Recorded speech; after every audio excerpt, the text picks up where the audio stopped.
Hola, ¿cómo están? Qué gusto es poder estar en esta nueva edición en voz alta por las diversas plataformas de USTV.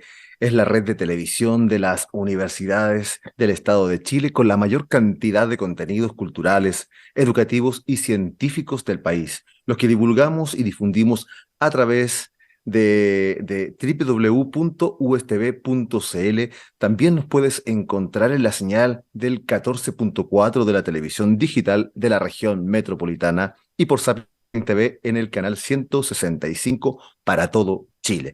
También nos puedes seguir y ver en las redes sociales, revisar ahí Facebook, Instagram y YouTube como programa en voz alta, en donde encontrarás el antiguo contenido y nuestro nuevo material que semana a semana estamos estrenando. También por las redes sociales de USTV. Prontamente tendremos nuestro sitio web que se llama www.programaenvozalta.com.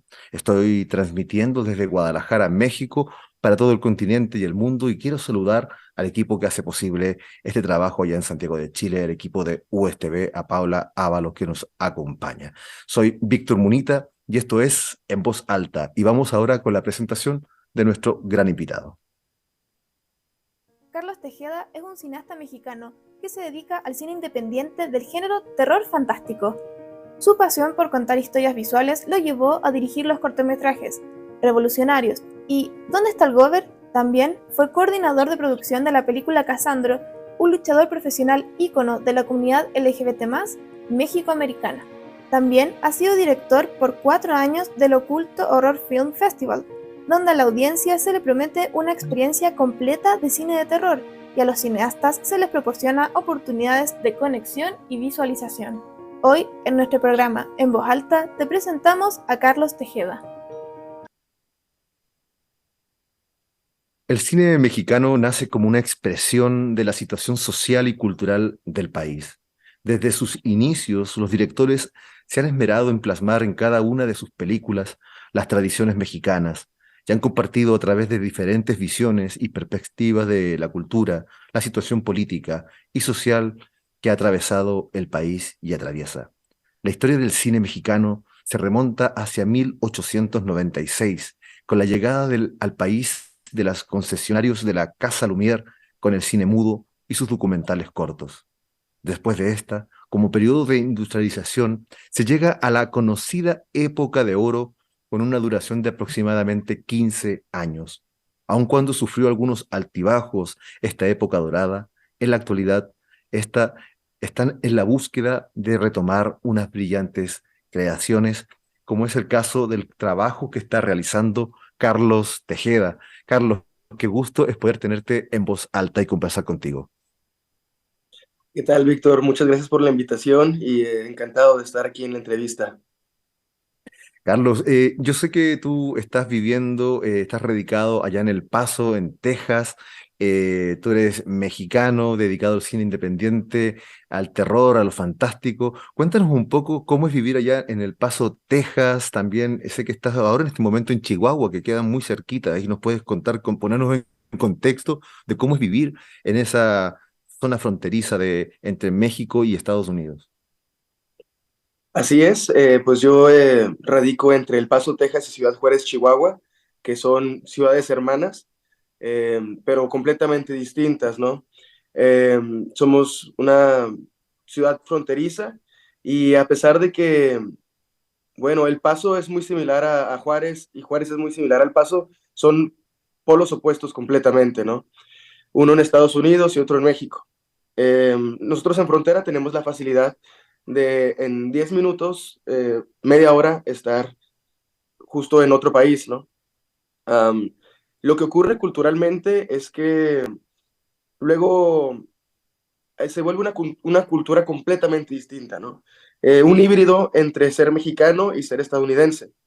Yo siempre le comento a todos mis amigos que para para los gringos soy mexicano y para los mexicanos soy gringo, pero pues nunca soy uno en donde quiera que esté, ¿no? ¿Y tú cómo te Eh, defines en ese caso cuando te ocurre esta situación? yo digo que soy humano y listo. Pero lo que sí ocurre es que pues en realidad más bien somos una mezcla. pues al final de cuentas eso es la identidad fronteriza, ¿no? Em, Oye, ¿y por qué te plantean esta situación? Te dicen, oye, eres por un lado mexicano, pero solamente por estar en un territorio o porque tienes alguna raíz familiar en esta zona fronteriza que te conecta con ambos países. pues sí, definitivamente la familia es una de ellas. Tengo familia tanto en Chihuahua, bueno, en México, en varias partes de México, como en Estados Unidos. Y he vivido, yo creo ya casi más de una década en Estados Unidos y también acá en Chihuahua, ¿no? Entonces se vuelve una mezcolanza en la que hasta incluso para postear en redes sociales tienes conflicto, ¿no? Se postea en inglés, se postea en español. em, Depende a qué audiencia quieres llegar, ¿no? Entonces, dependiendo del contenido, a veces voy a estar posteando en inglés o de pronto en español o lo que sea, pero desde ahí viene el conflicto de identidad fronteriza, ¿no? Sin embargo, Oye, ¿cuáles dime, serían dime. también las ventajas de vivir en la frontera, por ejemplo, ahí en El Paso, estar desde Estados Unidos a otro lugar? Porque de alguna manera, te cuento, en Chile tenemos fronteras con Perú, con Bolivia, con Argentina, por el otro lado del mar, por el otro lado las islas que se digregan, la zona sur de nuestro país, la Antártida. Entonces, finalmente, no tenemos esa conexión tan clara muchas veces de cómo funciona este asunto de ser tan fronterizo. Ah, pues mira, nosotros también nos divide un pequeño río que le dicen el río Bravo. am, y pues, a ver, déjame ver cómo respondo bien esta pregunta. Em, Ventajas hay muchas, desventajas también hay algunas cuantas. Yo personalmente tengo doble nacionalidad, o sea, soy tanto mexicano como estadounidense, Ujú, legalmente, digamos. Y una de las ventajas es, pues, tú decides en qué moneda quieres ganar, ¿no? Trabajo tanto en México ganando pesos como en Estados Unidos ganando dólares. Son sistemas económicos completamente distintos y de pronto sucede que en Estados Unidos se gana un poco mejor, ¿verdad? Entonces, la verdad que yo la tengo muy bien, porque luego sucede que gano dólares y gasto en pesos. Entonces, si, por ejemplo, yo ganara dólares y gastara dólares, se equilibra mi estilo de vida, en sentido de que a lo mejor ir al cine, pues sería igual de caro que lo que gano. Pero ujú. acá ir al cine, por ejemplo, hablando de cine, es mucho más económico. Comprar mandado también puede llegar a ser muy económico. Entonces, mi estilo de vida o mi estatus financiero aumenta. Ya no soy a lo mejor clase media, soy clase media poquito alta más, ¿no? Sin embargo, pues también viene con sus desbalances, ¿no? Si yo trabajo en Estados Unidos y vivo acá en Juárez, eh, tengo que hacer la fila del puente, ¿no? Del famoso puente, que es Ujú. justamente el puente en el que cruzas de México a Estados Unidos. A veces puedes hacer 20 minutos, a veces puedes hacer 2 horas, a veces puedes hacer 3 horas.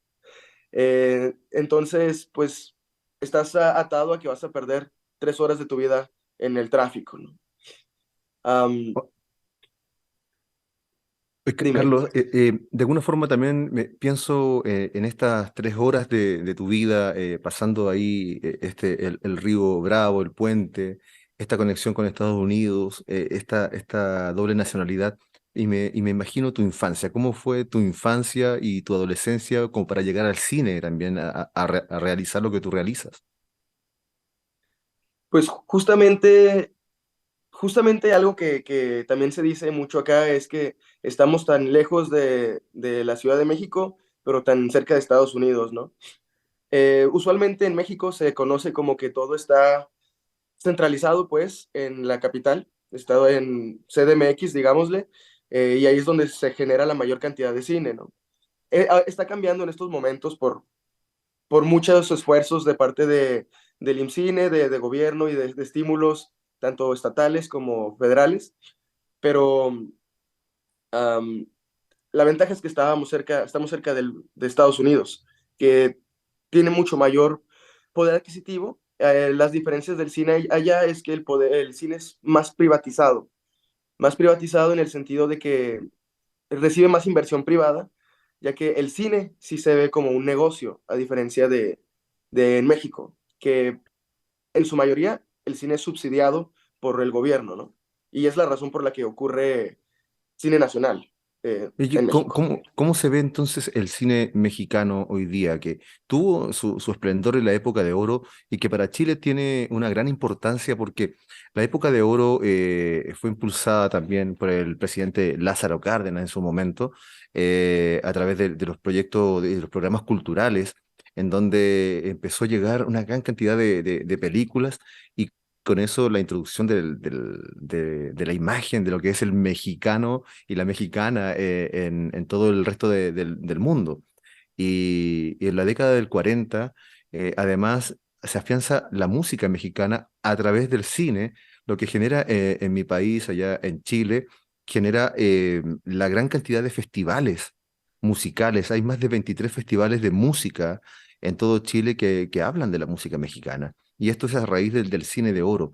Pero tú dices, allá se hace de una forma más industrial, más comercial. Y hoy día el cine mexicano, ¿cómo está? ¿Qué está ocurriendo con él? Pues hay varias cosas que están ocurriendo y diferentes parámetros, ¿no? Ahorita podríamos pensar que estamos logrando un reconocimiento global con respecto al cine, gracias a entidades eh, como Guillermo del Toro, Iñárritu, Cuarón, que han puesto, el Chivo Lubeski, ¿no? Que han puesto en alto a nivel mundial el trabajo de cine mexicano. Pero lo que ocurre ahí es que se transforma y deja de ser cine mexicano a ser cine de mexicanos que es global. Entonces, ese cine que se está exportando es cine mundial, ¿verdad? No tanto enraizado a lo que es México. Obviamente hecho por mexicanos y con varios temas y connotaciones en los que está muy prominente la cultura mexicana, pero es cine mundial, ¿no? Exportado a todo el mundo. Ese es uno de las perspectivas, ¿no?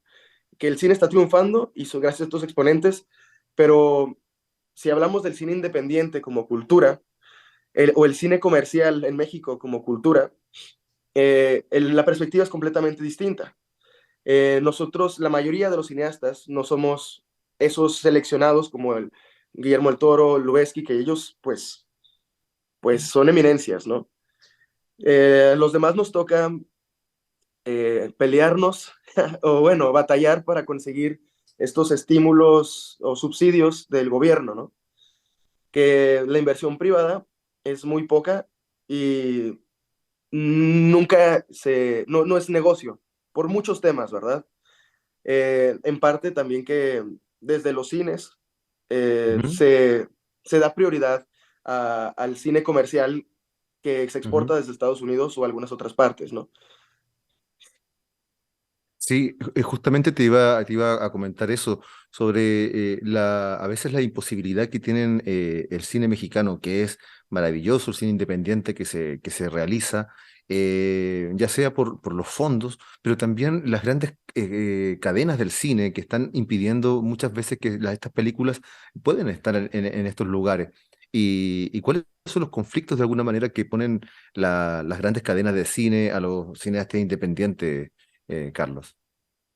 Pues se resume en horas de pantalla, ¿verdad? Y la cantidad de pantallas que tiene un producto mexicano a comparación de alguna película palomera de Estados Unidos, de Inglaterra, de cualquier otro lado exportada, ¿no? Entiendo que para ellos es meramente negocio eh, y esa es la razón que toman esas decisiones, ¿verdad? La cantidad de dinero que se le inyecta a mercadotecnia en cada película de Estados Unidos es muy diferente a las películas mexicanas o las posibilidades que tienen de incluso de mostrar en sentido de mercadotecnia un proyecto mexicano. Entonces, lo que termina pasando es que una película mexicana tiene mucho menor tiempo en pantalla y mucho menor tiempo de recaudación, ¿verdad? Sin embargo, pues ahora también tenemos el beneficio que está modificándose la forma en que consumimos cine, con esto dicho como las plataformas de streaming, ¿verdad?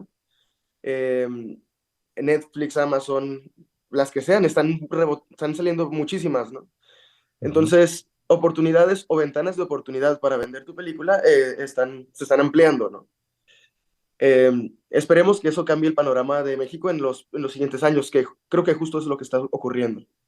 Carlos, yo creo que muchas personas se deben preguntar, cuando un cineasta tiene una película, ¿cómo hace para venderla a una de estas plataformas, por ejemplo? ¿Cuáles son los mecanismos que, de alguna forma, hagamos pedagogía de los procesos que tienen los cineastas, los productores, las productoras en general para poder instalar una obra artística en estas plataformas? ¿Cómo es?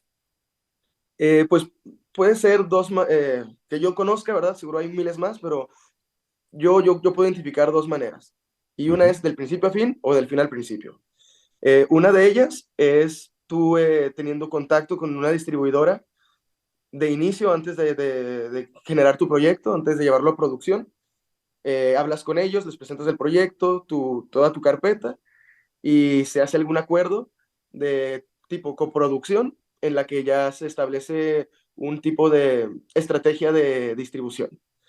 Esa es una de ellas, ¿no? Ya sea que hagas algún trato con el streaming, con, no sé, Netflix, con Corazón Films, con alguna distribuidora nacional, ¿verdad?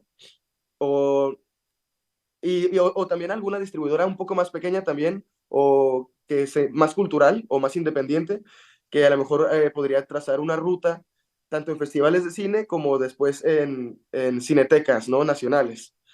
Esas son dos rutas. La otra es, eh, consigues el recurso, haces tu película, con la esperanza de que va a quedar maravillosa y que todo el mundo va a querer verla, y con el producto terminado llegas así como testigo de Jehová a tocar puertas y a que la vean y que la acepten, ¿verdad? Que la compren, pues.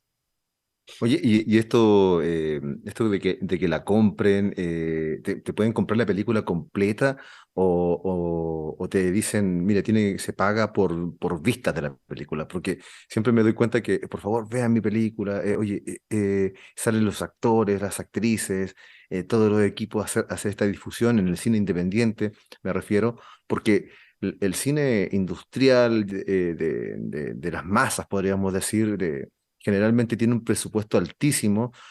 Una vez escuchaba a un productor que usaban casi un 40% en publicidad del presupuesto. Y me parecía impactante porque generalmente el cine independiente usa esos recursos para el trabajo de la película. Exacto. Pues sí, justamente, bueno, hay un dicho que yo creo mucho y es, el cine culmina una vez que un espectador está sentado viéndolo. Una vez que ya hay una audiencia observando tu producto, ahí es donde terminó el proceso, el último proceso de tu proyecto. No termina en la postproducción, como muchos creen, ¿no? Yo edité mi película y ya terminé. No. El cine termina como pieza cuando la audiencia lo está observando, ¿no? Um, y con eso dicho, hay muchos tipos de negociaciones. O sea, puede ser, eh, puede ser así como tú dices, por vistas o como tiene un nombre que es como pay-per-view, pero también sería como los derechos que tiene la película. Entonces, a lo mejor una distribuidora compraría los derechos nacionales, suponiendo, y sería una negociación con respecto a los derechos nacionales. Existen diferentes tipos de derechos de proyección. Existen de exhibición, de proyección o de streaming. Son diferentes tipos de derechos. En el contrato se pueden establecer desde el derecho nacional, internacional, o derecho de nada más de Estados Unidos, derecho en Inglaterra, ¿verdad? Puede ser por países, ¿no? Y esto también es útil porque a lo mejor yo como compañía distribuidora únicamente tengo el alcance para distribuir a nivel nacional, ¿no? Y a lo mejor me acercaré a alguna otra compañía distribuidora para hacer exhibición en cines en Estados Unidos y así, ¿no? Entonces se va, pues se van haciendo negociaciones según la cantidad de trabajo que se hace, ¿no? Y usualmente Oye, lo que pasa es ujú. que se va por porcentajes de venta, ¿no? Es, bueno, tu película obtuvo 10 pesos. De estos 10 pesos, yo sé que voy a gastar 2 pesos o 3 pesos de marketing y tú me tienes que dar a mí 2 pesos. Entonces, se van como unos 5, 4.5 pesos, un porcentaje de venta, y tú te quedas con los otros, otro determinado porcentaje, ¿no? No voy a hablar de específicos porque Sí, sí, definitivamente sí. depende de la negociación, pero tú te quedas con un solo otro porcentaje. Y ese porcentaje que tú te quedas, pues más bien es para darle a cualquier inversionista, en caso dado de que haya alguno, si ofreciste puntos a actores, a crew, ¿verdad? Que eso es otro tipo de negociación, ¿no? Les dices, te puedo pagar nada más muy poquito dinero, te pago esto nada más, pero si cuando se venda la película te ofrezco puntos y cuando haga dinero, a ti te tocaría algún tipo de remuneración después, ¿no? Estamos conversando con Carlos Tejeda. Él está aquí en México, en la zona de Chihuahua, ahí en la frontera con Estados Unidos. Vive él pasa ahí al Paso de Texas constantemente. Estamos hablando de cine, de su historia, de lo que es la mirada del cine mexicano también, y lo que también es la mirada del cine industrial con Estados Unidos. Y bueno, estamos aquí en voz alta conversando través de las pantallas de USTV. Carlos, pensaba recién en que en Chile y México no tiene, por ejemplo, un tratado, un compromiso de coproducción y de cofilmación, por ejemplo, en donde permita el desarrollo de ambas industrias en conjunto. Si bien México tiene con Francia, con Bélgica, con Estados Unidos, también tiene Chile con Francia, con España, pero no tiene un trabajo de cooperación de cine. ¿Qué conoces del cine chileno? ¿Qué conoces de lo que está pasando en Sudamérica en sí? Conozco en general que el cine en Latinoamérica como tal y pues está sufriendo, se batalla mucho para levantar proyectos, para poder llevar a cabo las historias a las pantallas. Conozco de un caso en particular que de hecho creo que estoy 90% seguro que es una coproducción México-Chile. Esta es una producción de un compañero amigo llamado Edgar Campos, productor. La película se llama Huesera, de la directora Michelle Garza Cervera. Ujú. Es una película de terror y apenas va a ser su llegada a los cines o apenas está llegando a los cines. Y este fue una exitosa coproducción México-Chile. Entonces, ahí hubo una oportunidad de colaboración hace unos cuantos añitos. Claro, estas colaboraciones generalmente se dan en lo particular, en las relaciones casi de cómo nos encontramos entre una productora particular con otra.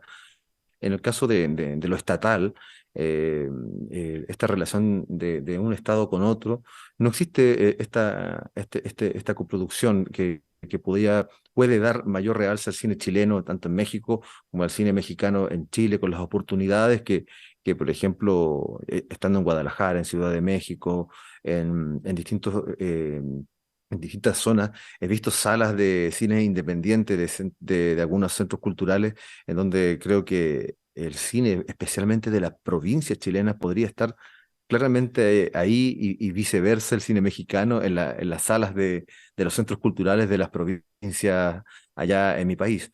Entonces, esa era un poco esta coproducción que no existe a través de reglamentos estatales que podrían ser muy beneficiosos como para directores como tú. Pues sí, así es. Y justamente ahorita que lo estás mencionando, por parte del Festival de Cine de Terror que tenemos, Oculto Horror Film Fest, eh, la idea es poder darle, darle una visibilización al cine independiente de Fantástico, ¿no? Y recordando, el año pasado, creo que recibimos como cinco cortometrajes chilenos y tres de ellos se acercaron a nosotros por medio de email diciéndonos que pues en realidad no tenían recursos para poder pagar la cuota de inscripción, ¿no? Que habían batallado mucho como para llevar el proyecto a cabo y si había algún tipo de beca, ¿no? que creo que se las pudimos dar de alguna manera. Bueno, ahí te voy a poner en contacto también con gente del mundo del Festival del Cine de Terror también que se realiza en el norte de Chile, en la región de Atacama, por Claudia Latorre, a quien le aprovecho de mandar un saludo, como también quiero saludar a Luis Jesús Quiñones, que de verdad hizo que pudiera ser posible esta entrevista contigo. Un abrazo fuerte a Luis, que seguramente va a estar atento a esta entrevista. Carlos, quiero llevarte también a tu trabajo. Quiero que veamos algunos materiales que has realizado. Ahí va a aparecer en pantalla el material de algunos cortometrajes que has realizado para que vamos comentando. Perfecto. You are loved.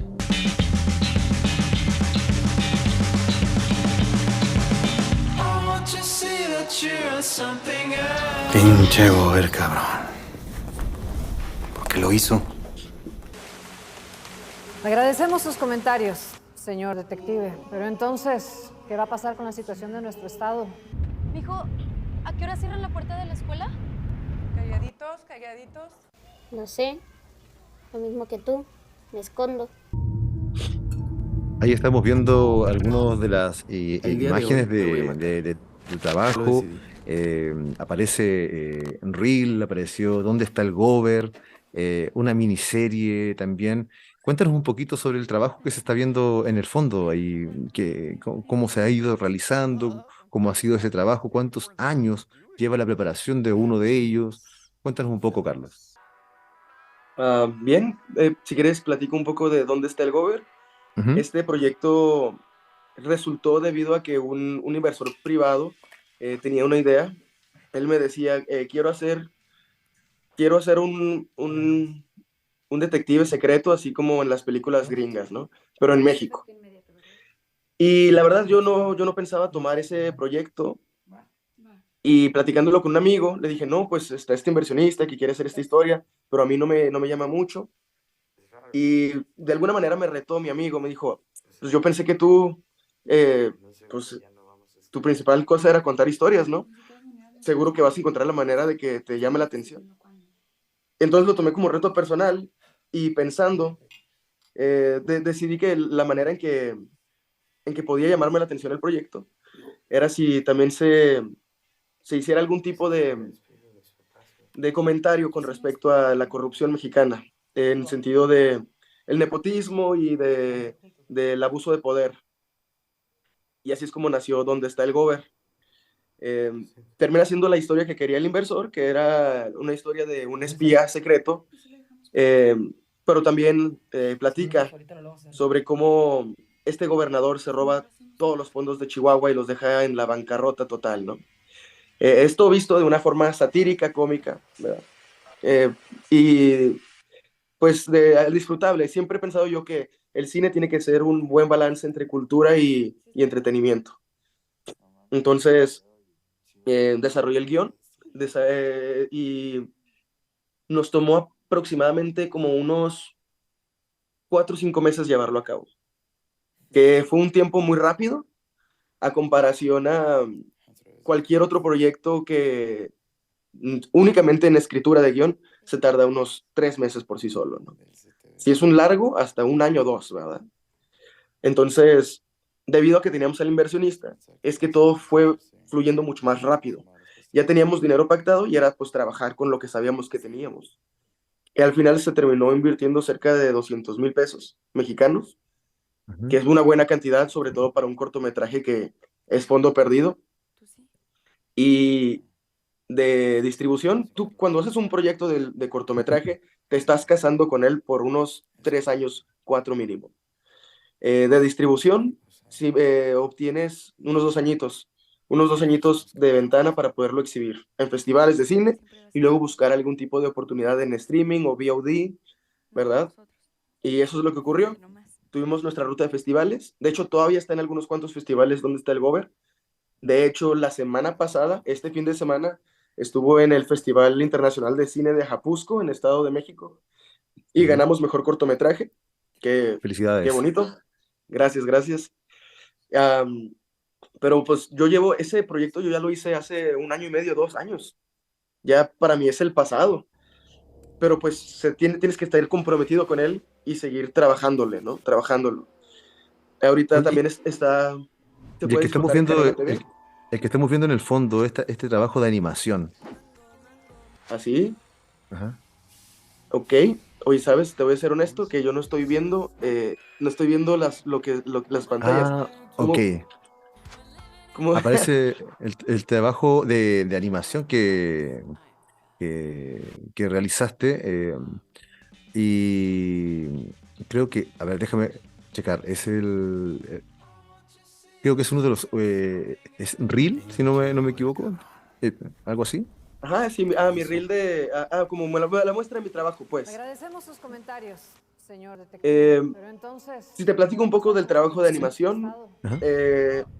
pues yo hice dos carreras, la carrera de animación y efectos visuales y la carrera de cine, que, bueno, yo inicié haciendo teatro, como actor de teatro, después como escritor de teatro, dramaturgo, y después como productor de teatro.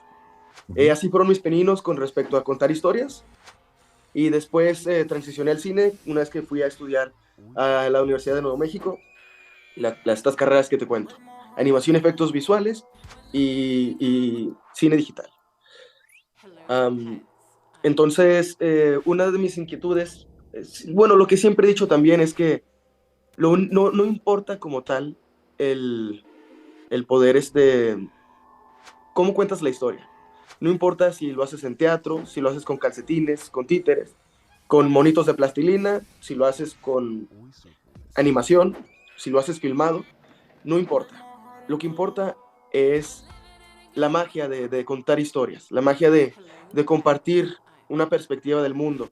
Al final de cuentas, es un registro histórico, audiovisual, de, de lo que ocurre en tu contexto como tal, ¿no? Um, en, entonces, el ver cine de los setentas te pone en un lugar sociocultural, aparte de estar escuchando esta historia ficticia como tal, ¿no? Oye, y los otros trabajos que has realizado, Carlos, tienes, bueno, Revolucionarios en el año 2019 también, bueno, ya vimos el trabajo donde está el Gober, y también estuviste en la película Casandro. ¿Qué nos puedes contar sobre estas películas? Bien, pues la película de Revolucionarios, el cortometraje, resultó gracias a un estímulo estatal, un apoyo estatal que recibí llamado Chihuahua en Corto. Fue una convocatoria que resulté ganador y con eso obtuvimos un poquito de dinero para poder hacer este cortometraje muy bonito, muy sencillo, de una anécdota que había ocurrido en mi infancia. Simplemente el 20 de noviembre es el día de la Revolución Mexicana Ujú, y cuando yo era pequeño en la primaria, pues te pedían ir disfrazado como Pancho Villa, Emiliano ujú, Zapata, ya lo sabes, ¿no? ujú. Una vez, una vez, pues fui disfrazado y, y todos traían uniforme. Todos traían uniforme. Entonces, ahorita lo digo con broma, pero en ese momento me estaba comiendo el mundo. Entonces, explorar cómo desde los ojos de un niño las cosas pueden parecer mucho más drásticas de lo que son, era algo que me llamaba la atención. Y aparte, ser honesto pues, con lo que soy. Siempre digo también cuando cuentas historias que no tienes que buscar muy lejos. Si ves en la palma de tu mano vas a encontrar lo que quieres contar y lo que te llama y lo que sabes que tienes que hacer. La Eso, honestidad. Carlos, ¿cómo es tu proceso creativo? Porque es distinto en algunas ocasiones o tienes una forma de hacer las cosas ya muy claras y que de alguna forma vas integrando algunos elementos nuevos, pero ya tienes una forma de crear siempre, ¿o no? Sí depende de cada escenario, pero sí puedo decir que todo nace desde una inquietud o una idea, ¿no? Una inquietud de querer explorar algo. Quiero explorar algo por alguna circunstancia. Y después pasa el proceso que yo le conozco como meter el panqué al horno. Sé que está esa inquietud y la tengo en mi mente.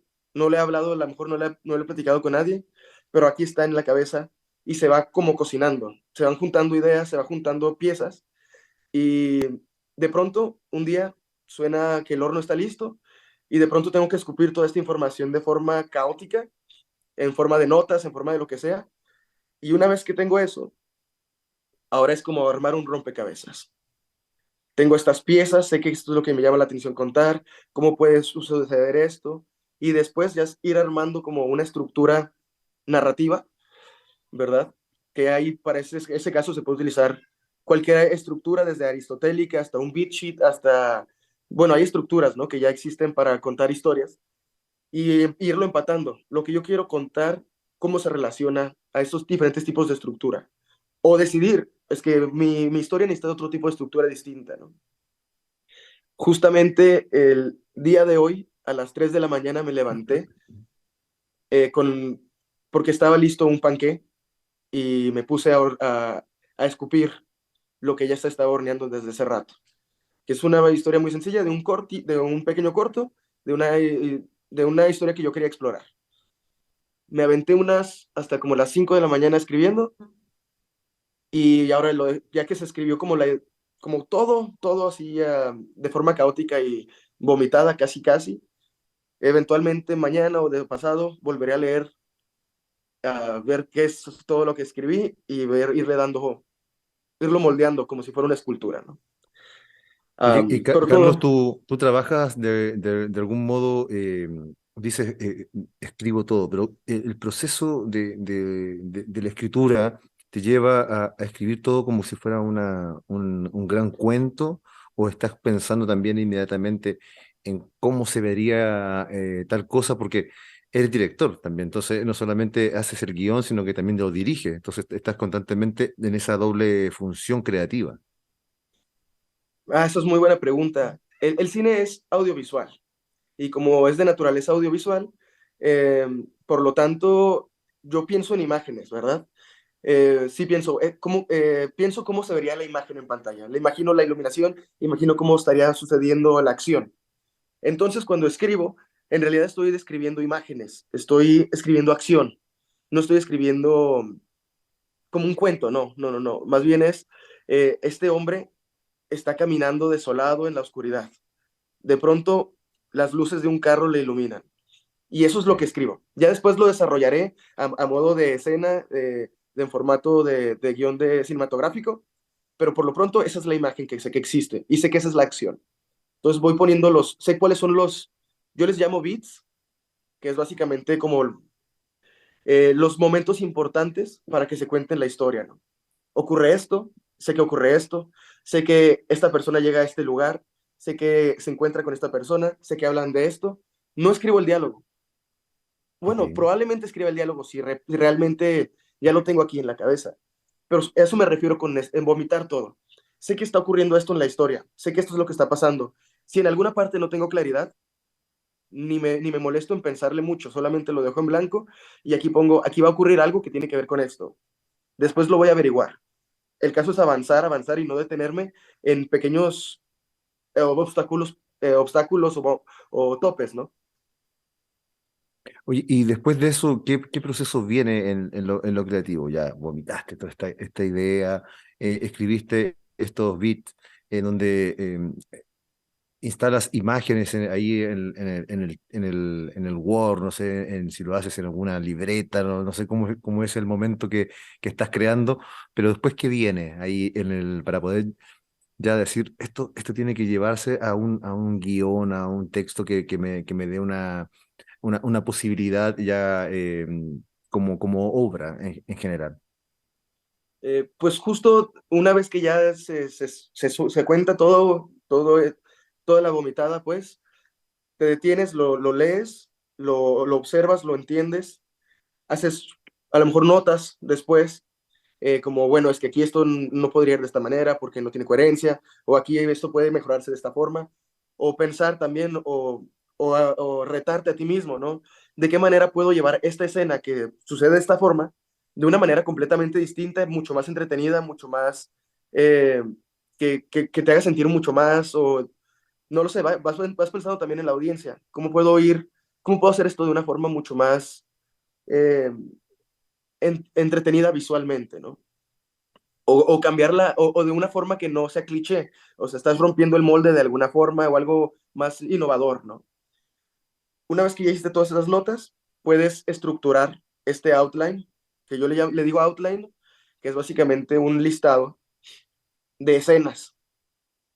Y una vez que tengo este listado de escenas, esto se puede, si es un largometraje, se convierte en post-its, donde yo puedo ver primer acto, segundo acto y tercer acto, ¿verdad? Visualmente puedo ver cuántas escenas tengo en el primer acto, en el segundo y en el tercero. En caso de largometraje, ¿verdad? Sé que esa es una escena uno, no están desarrolladas, solamente sé qué escenas son, ¿no? Si es cortometraje, a lo mejor yo brincaría inmediatamente a pues ir desarrollando estas escenas. Algo de 10 hojas se puede manejar fácil, sin necesidad de estructurar con post-it ni nada de eso, ¿no? Algo de 90 hojas pues ya requiere, es más eficiente si tomas el tiempo de visualizarlo en actos, con estructura, que no tienes problemas de ritmo y todo eso, antes de escribir las escenas y luego te metes en un problema que te estás ahogando y ya no sabes ni cómo continuar escribiendo. Y justo después de eso, para cualquiera de los dos casos, sea cortometraje o largo, simplemente es desarrollar las escenas. Y ahí es enfocarte en que los diálogos son naturales, que las acciones son fidedignas, que hay verdad en las escenas y, y que al final del día es una historia que es conmovedora, que puede tocar corazones o que puede impactar de alguna manera. Oye, Carlos, no sé si me escucho. ¿Me escuchas, Si te Carlos? escucho. Ah, perfecto. Te decía que después de ese proceso, ¿trabajas con algún equipo de trabajo o estás generalmente estos procesos de escritura son solamente tuyos? Eh, al inicio, el proceso de escritura sí es únicamente mío y es muy, muy personal y no lo comparto. Hasta que ya tengo algo, ya tres cuartos de estar listo o ya, como quien dice, para mí semi-terminado, sí hay un proceso de feedback o retroalimentación en el que eh, se lo muestro a compañeros del gremio. A Luis Jesús, por ejemplo, le podría mostrar alguno de mis guiones y decirle, bueno, ¿qué opinas de esta historia? Eh, a lo mejor ya tengo pensado si quiero trabajar con alguien, mandarle el guión y ver su opinión, ver si resuena con la historia. Y seguramente va a tener comentarios. Siempre si alguien lee un guión va a tener comentarios. Entonces, en ese caso ya mi función es ser un filtro y entender qué cosas nutren a la historia y entender qué cosas, pues a lo mejor son otra exploración, que la historia va por otro lado, que las ideas que me están dando son buenas, pero a lo mejor no son lo que quiero contar como tal, ¿no? Oye, Carlos, dices el gremio, tenemos un gremio, se la muestra un gremio. ¿Cómo es eso? ¿Cómo la gente de Chile se puede comunicar con este gremio para quizás tener otro tipo de contacto y hacer esta red de hermandad y de trabajo a través del cine? Pues justamente el gremio aquí en Ciudad Juárez, El Paso y Las Cruces, Nuevo México, digamos que son tres gremios, pero son tres gremios híbridos de alguna forma, ¿no? Se mezclan.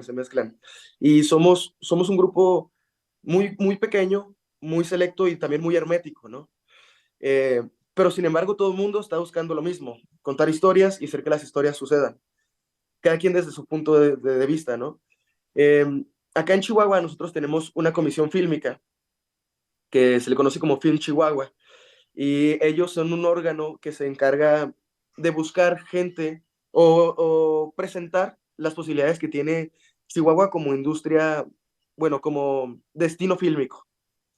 Se encargan de mostrar, bueno, aquí tenemos a Krill, tenemos a Malayuca, tenemos esto, y son mediadores, eh, o son esta entidad que apunta a diferentes cabezas, diferentes nombres, en caso dado de ser necesario, cuando alguna producción llega acá a Ciudad Juárez, Chihuahua, etcétera, ¿no?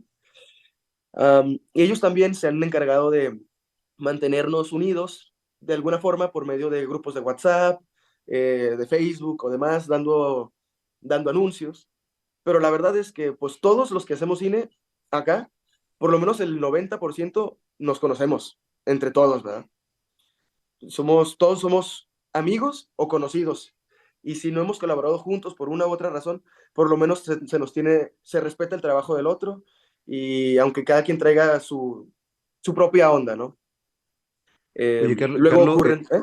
veo que en el Dime. fondo tienes una publicidad de un trabajo que se está realizando. Cuéntanos un poco sobre lo que se está haciendo, lo que está haciendo ya en estos últimos tiempos. Pues justamente uno de los enfoques que he tenido en los últimos años, yo antes vivía en Las Cruces, Nuevo México, y como en 2017, 2018 fue que regresé a Juárez. Entonces, mi tirada era, eh, voy a, voy a buscar la manera de brindar oportunidades para mí, obviamente como cineasta, pero también para mis compañeros cineastas acá, ¿no? Y el punto final es generar una industria en la localidad y un ecosistema de creación de proyectos sustentable, ¿no?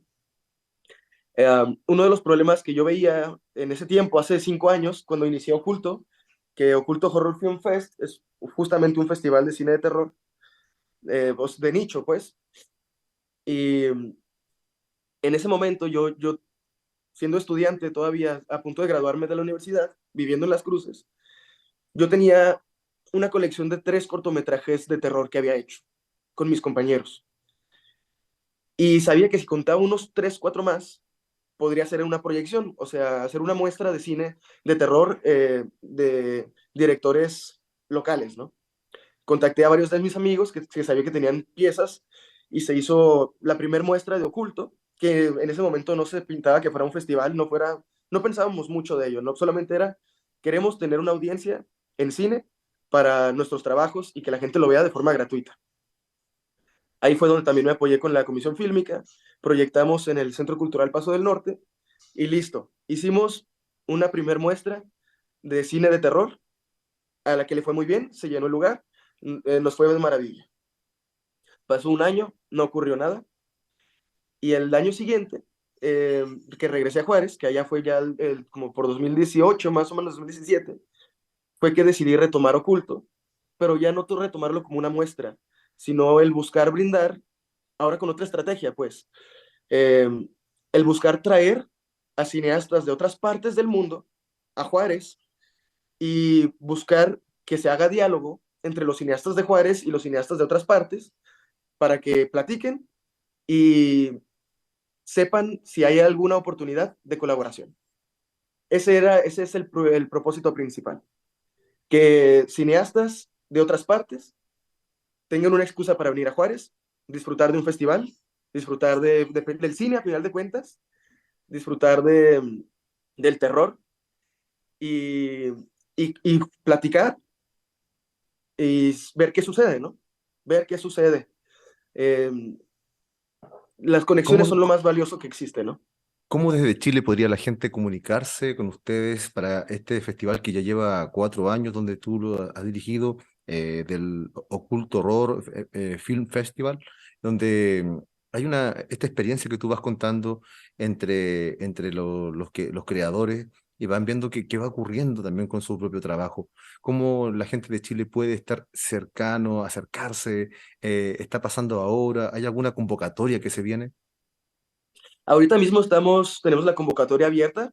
El festival siempre ocurre en octubre, que son como las fechas, nuevamente somos frontera, son como las fechas de Halloween, Noche de Brujas, Día de Muertos.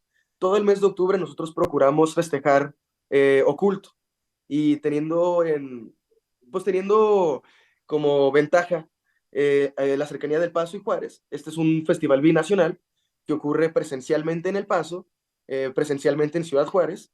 Son cerca de 5 o 6 días de festival y luego se televisa. Entonces, por medio del Canal 44, que es un canal de televisión que tiene rango a todo el estado, Canal 66, que está en Mexicali, y ahora este año vamos a estar también en Tijuana, se televisa el contenido de estos cortometrajes y se hace con la idea esta como estos programas como Cuentos de la Cripta o Elvira, en donde hay un presentador que presenta estos cortometrajes de terror y luego ya se ve el cortometraje, ¿no? En este caso Es, yo funjo como el presentador Se graba en el set de televisión del Canal 44, siempre con una dinámica distinta. Y básicamente presento al creador, presento su trabajo y luego se presenta el cortometraje. Así como Hitchcock hacía las presentaciones de sus propias películas, tú haces el trabajo de la presentación del resto de las películas que participan en el Festival Oculto Horror Film Festival. Carlos, te quiero dar las gracias por esta conversación. Hemos estado casi una hora hablando sobre tu experiencia en el cine, tu experiencia en El Paso, Texas, también en Chihuahua, en la zona de Juárez. Hemos pasado por hablando también de los procesos creativos que tienes y de alguna manera haciendo esta pedagogía, esta educación de cómo es el proceso de crear cine, de cómo crear una historia y también contándonos todo lo que estás haciendo a través de Oculto Horror Film Festival. Carlos, muchas gracias. ¿Algo que decirles a toda la comunidad que nos ve? Pues nada más agradecer por este tiempo, fue muy placentero hablar contigo. Y pues para cerrar lo de Oculto, si nos siguen en redes, en Instagram nos pueden encontrar como Oculto Film Fest, igual en Facebook como Oculto Horror Film Fest. Y tenemos la página web www.ocultofilmfest.com. Ok, entonces las personas que quieran ya acercarse a este festival y también voy a hacer algunas gestiones por ahí para poder que se pongan en contacto con ustedes a este trabajo increíble que han desarrollado allá en la frontera de México y Estados Unidos y también que están abriendo esta posibilidad a distintos países del mundo y especialmente a Latinoamérica. Esto ha sido En Voz Alta y estamos encontrándonos la próxima semana.